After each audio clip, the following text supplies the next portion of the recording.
Good afternoon. I'm New York State Attorney General Eric Schneiderman.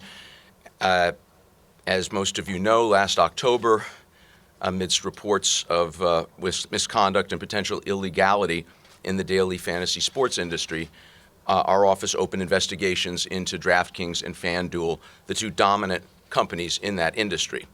Among other things, it became clear to us that the daily fantasy sports wagers offered by both DraftKings and FanDuel were gambling and illegal in the state of New York. On November 10th, 2015, I sent cease and desist letters to both companies demanding that they stop accepting bets from New York residents, and we are here today because effective this morning, DraftKings and FanDuel have both ceased and desisted from taking bets from New Yorkers. I'm sorry it took so long and cost so much money, but today DraftKings and FanDuel did the right thing. This is a decisive and important victory for the rule of law in New York State. No company or individual, no matter how powerful or well-financed, is above the law. And as I've said from the start, daily fantasy sports operators are free to go to the legislature and the governor if they want to change the law, but my job is to enforce the laws of the state of New York, and as of today, DraftKings and FanDuel have agreed to abide by those laws. Today's agreement also creates an expedited path to resolve components of the litigation in the event of a change in the law or a ruling by the appellate division. Finally, and very important, this agreement, it has no effect on the consumer fraud and false advertising claims made by this office against both companies. Those claims have and will continue to move forward. In December, my office obtained a preliminary injunction in New York State Supreme Court to stop these companies from accepting any more wagers in New York, and we won. FanDuel and DraftKings appealed that decision in our favor, and that appeal is still pending in the appellate division.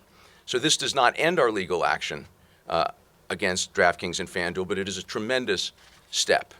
The agreement we've entered into today preserves the appeal and provides that the issue of the legality of daily fantasy sports will either be resolved in Albany or we will return to court, where I remain very confident that Judge Mendez's December 11th injunction in our favor will be upheld and that we will prevail. Thank you.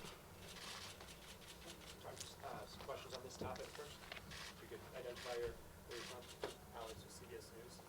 The main argument made by these companies is that they're a game of skill versus chance, not gambling. What evidence do you guys have that made you vote in this favor and that it is a game of chance and gambling? Well, we've submitted a lot of papers laying that out, and the judge who heard the case ruled in our favor, that in fact, under the laws of New York, it's gambling. So we've made that case. We prevailed. I think if we do return to the appellate division, I'm confident we'll prevail there. Why do you think this happened now? You'd have to ask the companies. I've sent them a cease and desist letter November 10th. I'm glad they've ceased and desisted, but exactly. I have to say, there have been discussions on an ongoing basis, off and on, and different approaches have been proposed. We had, give credit where credit is due, some good lawyering, particularly by a couple of the lawyers at Debevoise who did some good work to figure out how to craft an agreement. But exactly what the timing is and the reason for it, you'd have to ask them. They came to you? There were discussions back and forth, but this form of the agreement was really crafted over the course of the last week or so. But the ideas emerged from discussions that have been going on for months. Go to the next question. Zach with Fox 5. Players that have money with these companies, are those funds now frozen, or can they get that back? No, they're not accepting, and they've taken steps, and this is laid out in the agreement. They're blocking, as they've done with other states, they're blocking any future wagers as of today. So anyone who's already made a bet, it's not like they lose their money. But if you've deposited money into one of those accounts, no bets yet, can you get that money back?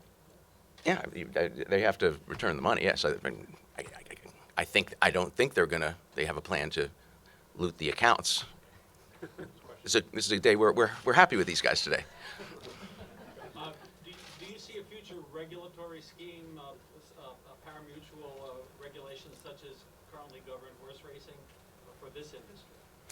As I said, my job is to enforce the laws of New York, and I don't want to comment on the different proposals that have been floating around in Albany. I will be in a position of defending whatever the law is that's passed, so I don't really want to speculate on that.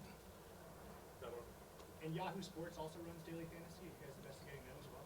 They have been a part of the investigation as well, and we're optimistic that everyone will recognize this is the right thing to do, and we're hopeful that the other daily fantasy sports sites will also stop doing business in New York. But they're still open to doing business right now.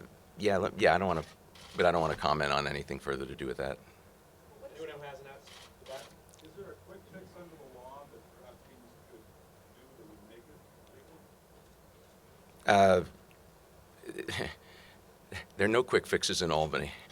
But I don't want to comment on the different proposals and what might or might not happen. There have been a lot of suggestions made, and I don't want to get engaged in that speculation. I meant for their business model, is there some minor change that they could make that would make it legal? The whole thing is on fire. It now rests. The law has to be changed if they're going to operate. We'll see what happens in Albany, and if it's not changed under this agreement, we're back in court. Our appeal is preserved for the appellate division, and we go ahead. Last one. Sorry, what's the advantage to the companies for pulling out now?